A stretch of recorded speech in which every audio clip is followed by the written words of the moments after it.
수천 명의 나이지리아 델타 반군들에 대한 사면은 델타 지역의 화해가 국가 전체 이득이 될 수 있다는 희망을 주고 있다. 지금 이 반군이 뭔가 하면요, 젊은이들이 반란이 공산주의 쪽으로 자꾸 가요. 왜냐하면 너무 지도자들이 타락한 걸 보니까 못 견디겠는 거야. 그러니까 나라를 뒤집어 엎고 정치 지도자를 다 죽여버리고 새로운 세상이 도래할 수 있도록 하자는 거예요. 그러니까 전부 대학교 다녔던 학생들이 대학교 다 때려치우고 총 들고 일어났어요 지금. 근데 그거를 지금 종식시킬 수 있는 기회가 왔다는 거예요. 자칭 나이지리아 델타 민군 지원군의 지도자였던 시절 아덴클레 장군으로 알려졌던 꺽다리 전 게릴라는 이젠 평범히 프린스 위스덤 아메크리, 다시 말해서 자기는 지혜의 왕자래, 아메크리라고 불려지기를 더 선호한다. 형사 기소 면책, 약간의 현금, 더 나은 삶의 가능성을 받는 대신 나이지리아 정부의 사면 제안을 받아들이고 항복한 수천 명의 반군들 중 한 사람으로서 프린스 위즈덤 아메크리라는 민간의 이름은 그의 새로운 위치를 나타낸다. 사면 서한은 지난 10월 4일 공식적으로 종료되었다. 2주 후 아메크리와 100여 명에 달하는 그의 전 보병들이 항복을 한 뒤에 다음 단계인 사회 복귀를 위한 교육을 받기 위해서 델타의 가장 큰 도시인 포트 하울코트 외곽에 있는 알룰루라는 지역의 시민권과 리더십 훈련센터에 나타났다 그랬어요. 이게 뭔가 하면 반군들의 지도자들과 반군들이 게릴라들이에요. 이 사람들은 필리핀에 가도 있고 인도네시아에 가도 있고 총을 가지고 밀림으로 돌아다니면서 학살을 하고, 그 다음에 이 나이지리아 같은 경우에는 이 오일 석유 공장에 가가지고 그거 다 폭탄으로 터뜨려가지고 너 죽고 나 죽자는 식이에요. 이 사면 정책이 성공한다면 유전지대 델타 지역뿐만 아니라 총체적으로는 나이지리아의 큰 전환점이 될 것이다. 지난 6년간 수십 개의 잘 조직된 중무장 단체들은 석유 생산을 파괴하고 외국인 근로자들을 납치하여 델타 지역의 셋강들과 정글을 위협해왔다. 투쟁자들은 기름 유출과 유전지대의 불꽃 등으로 인한 토지가 지독하게 오염된 지역 사회들을 대신하여 행동한다고 말해왔다. 원유 노다지에서 아무런 혜택도 얻지 못한 지역 주민들은 여전히 아프리카에서 가장 병들고 가난한 사람들이라고 그들은 불평한다. 그저 납치로 돈을 벌고 싶어하는 보잘것없는 범죄자들과 갱들이 이런 이상주의 투쟁가들에게 합류했다. 그러니까 이 대학생들이요, 자기네들이 이런 이상적인 공산주의에 대한 꿈을 가지고 나타나니까 그동안 돌아다니면서 이 좀도둑들, 그리고 아무나 했죠. 여기 그 갱단들이 같이 합류를 했어요. 우리 같이 하자고. 그리고 엄청난 세력이 갑자기 된 거예요. 그래갖고 나이지리아에 있는 군대 정부하고 군대 정부하고 맞붙기 시작하는 거예요. 군대하고. 반군들의 석유 절도와 송유관 폭파 활동은 쉘, 엑선과 같은 규모가 큰 다국적 기업의 석유 공급을 심각하게 방해했다. 델타에 하루에 360만 배럴을 생산해야 되지만 최근에는 220만 배럴로 줄었는데 과거에는 생산량이 다 떨어졌었다. 앙골라는 사하라 이남 아프리카 최대 석유 생산국으로 이미 나이지리아를 따라잡았고 나이지리아 정부는 막대한 규모의 세금 수입을 잃게 되었다. 델타의 반란 상태는 아프리카에서 두 번째로 큰 나이지리아 경제에 심각한 타격을 입혔고 국제 외교와 평화 유지에 더 큰 역할을 감당하겠다는 국가의 주장을 약화시켰다. 이게 시작했어요. 이거는 이런 얘기예요, 여러분. 나라가 완전히 폭동에 휩싸여가지고 이 사람들을 어떻게 해결할 길이 없으니까 국가에서 사면 조치를 취했어요. 무기를 다 내놓고 돌아오면 다 용서하고 받아주겠다고. 근데 그런 적이 없어요, 여태까지. 근데 몇 달 전에 희한한 일이 생기기 시작했어요. 기사 내용은 그거예요. 갑자기 2,000명씩 몰려들기 시작했어요. 무기를 내려놓고 정부에다 항복하고 사면받겠다고. 그리고 아까 제가 이 아리클 처음에 읽어드린 것처럼 나와서 지도자 훈련 학교를 다니기 시작하고 그러면 사회로 복귀하기 시작했어요. 갑자기.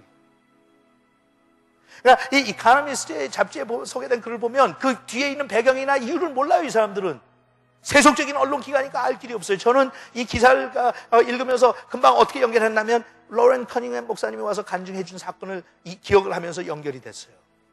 That's what happened. 이게 그 뒤에 어째서 이런 일이 일어날 수가 있었는지 나타나요. 예수 전도단을 통해서 훈련을 받았던 나이지리아 젊은이들 가운데, 대학교를 졸업하고 우수한 젊은이들 가운데 이 지금 반란을 일으킨 반란군들로 하여금 무기를 내려놓고 사회로 복귀시킬 수 있는 것은 예수님밖에 없다고 하는 확신을 가진 사람들이 있었어요. 그것도 그냥 가서 우리가 설명해가지고 되는 것이 아니라 그들 속에 침투해서 같이 살아야 된다고 생각을 했어요. 그래서 아무런 주위에 알리지 않고 몇몇 형제들이, 젊은 대학생들이 반란군이 살고 있는 밀림지대로 들어갔어요. 거긴 반란군들은 너무 잔인하기 때문에요, 눈에 보이는 게 없는 사람들이에요. 들어가서 그들과 함께 살기 시작했어요. 성육신이에요, 여러분. That's what it is. 참 희한하죠. 하나님께서 그 가운데 역사하셨어요. 그래갖고 그 반란군에 그 형편없는 좀도둑들이든지 아니면 사회에 대해서 진절머리를 느끼고 공산주의로 갔던 그 젊은이들 가운데 들어가서 같이 살면서 그들을 주님 앞으로 인도하기 시작했어요. 기적이 일어나는 거예요. One at a time. 하나씩 둘씩. 그래갖고 한 마을에 한 2,000명 정도가 같이 모여 사는데, 이 젊은이들이, 그 2,000명들이 거의 다 주님 앞으로 돌아오게 됐어요.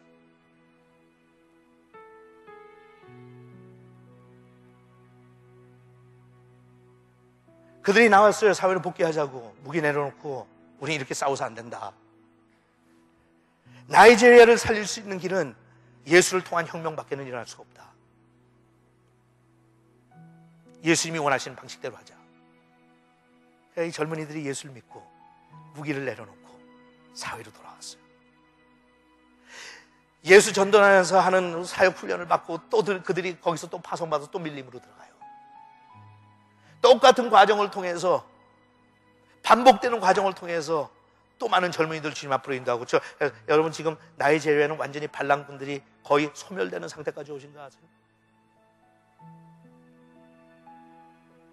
로렌 커닝맨 목사님이 그러더라고요. 그렇게 효과 있으니까 국가에서는 알지를 못하고, 무슨 그냥 예수 전도단에서 하는 사역이 효과적인 거면 알지. 왜냐하면 과거에 다른 별의별 방법을 다 사용했는데 안 됐거든요. 그러니까 와가지고 그랬대요. 물질적으로 지원할 테니까 뭐가 필요하냐, 밴이 필요하냐, 버스가 필요하냐, 물질적인 지원이 필요하냐, whatever you ask, we'll give it to you. 왜냐하면 우리 나이지리아 지금까지 그렇게 절망이었는데 이 반란군은 돌아오고 해가지고 사회가, 국가가 앞으로 희망이 보이는데 그럴 수 있는 건 당신들밖에 없는데 what can we do to support you? 어떻게 하면 우리가 도울 수가 있느냐고. 재정적으로 just say so. 차가 필요해, 버스가 필요해, just say so. 우리가 드렸다고. 로렌 커닝맨 목사님 오니까 너무 고맙다고. 국빈 대접을 하는데 anything you want, we'll give it to you. 로렌 커닝맨 목사님 만나서 거기에서 그것을 맡아서 지금 끌고 왔던 그 나이지리아의 예수 전도단의 대표들이 그러더래요. No thank you. 자기는 너무 필요한 게 많대요. 갑자기 몰려들었기 때문에 그들을 수용할 수 있는 기숙사도 없고, 갑자기 몰려들어오기 때문에 그들을 다 가르칠 수 있는 교사도 없고, 운반하기 위해서는 버스도 필요하고 밴도 필요하고 너무 필요한 게 많아서 마음 같아서는 받고 싶지만 사양한대요. 왜? 이건 하나님이 하시는 일이니까. 국가가 개입하고 간섭하면 안 되니까.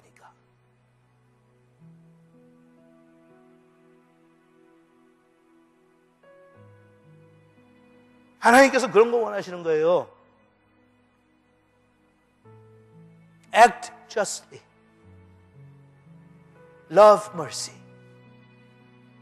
And walk before Him with humility. 여러분, 그런 젊은이들의 이야기를 들으면 우리한테 얼마나 큰 도전이 되고 우리한테 얼마나 큰 충격을 줘요. 전 앉아서 그러는 거예요. 그 젊은이들이 목숨이 위험한, 진짜 목숨이 위험한 거거든요. 그 정글 속에 들어가면 목숨 걸고 들어가서 그들과 같이, 게릴라들과 같이 생활하면서 거기서 한 명 한 명한테 접근해서 복음을 전하다가 그게 눈사태처럼 불어나기 시작하면서 2,000명씩 한꺼번에 반란군들이 무기를 내놓고 주는 법을 돌아오는, 국가가 그걸 그렇게 해보려고 해도 할 때마다 실패했던 그 일을. That's what it's all about. 하나님께서 그러세요. 내가 요구하는 건 그런 거야. 여러분들이 한번 진지하게, 이번 강림절 맞이해서 진지하게 한번 고민하세요. 우리 자신들을, 내면을 좀 돌아봅시다.